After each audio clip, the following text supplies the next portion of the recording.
Hello ನನ್ನ ರೈತ ಮಿತ್ರರೇ, ನಮಸ್ಕಾರ. ನಿಮ್ಮ ಮಾವಿನ ಮರಕ್ಕೆ ಹೂ ಬರ್ತಿಲ್ವಾ? ಈ ಸರಳ ಉಪಯೋಗ ನೋಡಿಕೊಳ್ಳಿ.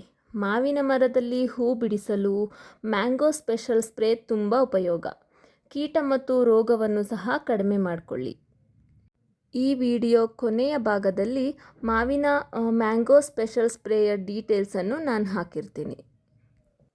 ಮೊದಲ ಸಿಂಪರಣೆ ಅಂದರೆ ಹೂ ಬಿಡೋ ಮೊದಲು ನವೆಂಬರ್ ತಿಂಗಳಲ್ಲಿ ಪ್ರೊಫೆನೋಫಾಸ್ 2 ಮಿಲಿ ಹಾಗೂ 5 ಗ್ರಾಂ ಮ್ಯಾಂಗೋ ಸ್ಪೆಷಲ್ 1 ಲೀಟರ್ ನೀರಿನಲ್ಲಿ ಮಿಕ್ಸ್ ಮಾಡಿ ಸಿಂಪಡಿಸಿದಲ್ಲಿ ರಸ ಹೀರುವ ಕೀಟಗಳ ಬಾಧೆ ನಿಯಂತ್ರಿಸಲು ಮತ್ತು ಹೂ ಕಟ್ಟಲು ಸಾಧ್ಯವಾಗುತ್ತದೆ.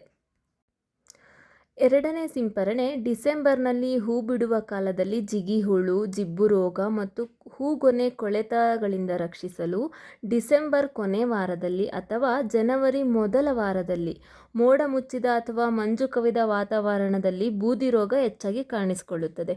ಇಂಥ ಸಮಯದಲ್ಲಿ ಇಮಿಡಾಕ್ಲೋಪ್ರಿಡ್ 0.5 ಮಿಲಿಯನ್ನು 1 ಲೀಟರ್ ನೀರಿನಲ್ಲಿ ಹಾಗೂ ಕಾರ್ಬನ್ ಡೈಸಿಮಾ 1 ಗ್ರಾಂ ಪ್ರತಿ ಲೀಟರ್ ನೀರಿನಲ್ಲಿ ಬೆರೆಸಿ ಸಿಂಪಡಿಸುವುದರಿಂದ ಕೀಟ ಮತ್ತು ರೋಗಗಳ ಬಾಧೆಯಿಂದ ತಪ್ಪಿಸುವುದಲ್ಲದೆ ಹೂಗಳು ಬಿಟ್ಟು ಕಾಯಿ ಕಟ್ಟಲು ಸಹಕಾರಿಯಾಗುತ್ತದೆ ಮತ್ತು ಕಾಯಿ ಉದುರುವುದನ್ನು ಸಹ ತಡೆಗಟ್ಟಬಹುದು.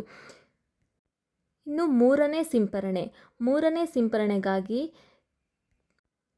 ಥಿಯೋಮೆಥೋಕ್ಸಾಮ್ 0.25 ಗ್ರಾಂ ಪ್ರತಿ ಲೀಟರ್ ನೀರಿನಲ್ಲಿ ಹಾಗೂ ಪ್ರೊಪಿನೋಕೊನೊಜೋಲ್ 1 ಮಿಲಿ ಪ್ರತಿ ಲೀಟರ್ ನೀರಿನಲ್ಲಿ ಬೆರೆಸಿ ಸಿಂಪಡಿಸಬೇಕು. ಅಲ್ಲದೆ ಮ್ಯಾಂಗೋ ಸ್ಪೆಷಲ್ 5 ಗ್ರಾಂನ ಪ್ರತಿ ಲೀಟರ್ ನೀರಿನಲ್ಲಿ ಬೆರೆಸಿ ಸಿಂಪಡಿಸಬೇಕು. ಕೊನೆಯದಾಗಿ ನಾಲ್ಕನೇ ಸಿಂಪರಣೆ ಕಾಯಿ ಕಚ್ಚಿ ಗೋಲಿ ಗಾತ್ರವಾದ ಸಂದರ್ಭದಲ್ಲಿ ಮ್ಯಾಂಗೋ ಸ್ಪೆಷಲ್ 5 ಗ್ರಾಂ ಪ್ರತಿ ಲೀಟರ್ ನೀರಿನಲ್ಲಿ ಸಿಂಪಡಿಸುವುದರಿಂದ ಹೆಚ್ಚು ಕಾಯಿ ಕಟ್ಟಲು ಸಹಕಾರಿಯಾಗುತ್ತದೆ.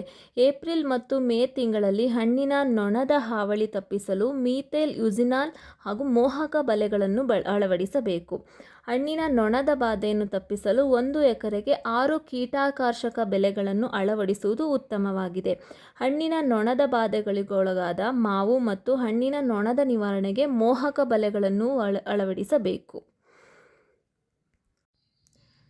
ಮೇಲೆ ತಿಳಿಸಿದ ಸುಧಾರಿತ ಬೇಸಾಯ ಕ್ರಮಗಳನ್ನು ಅನುಸರಿಸಿ ಹೂ ಮತ್ತು ಕಾಯಿ ಹೆಚ್ಚಿಸಿ ಹೆಚ್ಚು ಇಳುವರಿಯನ್ನು ಪಡೆದು ಲಾಭ ಗಳಿಸಿ. ಹಾಗೂ ಇದೇ ತರಹದ ಮಾಹಿತಿಗಾಗಿ ನಮ್ಮ ಯೂಟ್ಯೂಬ್ ಚಾನಲನ್ನು ಸಬ್ಸ್ಕ್ರೈಬ್ ಮಾಡಿ, ಶೇರ್ ಮಾಡಿ, ಫಾಲೋ ಮಾಡಿ. ಹಾಗೆ ಇನ್ನಷ್ಟು ಮಾಹಿತಿಗಳಿಗೆ ನಿಮಗೆ ಯಾವ ತರಹದ ಬೆಳೆ ಬೇಕು ಅನ್ನೋದನ್ನು ಕಮೆಂಟ್ ಮಾಡಿ ತಿಳಿಸಿ. ಧನ್ಯವಾದಗಳು.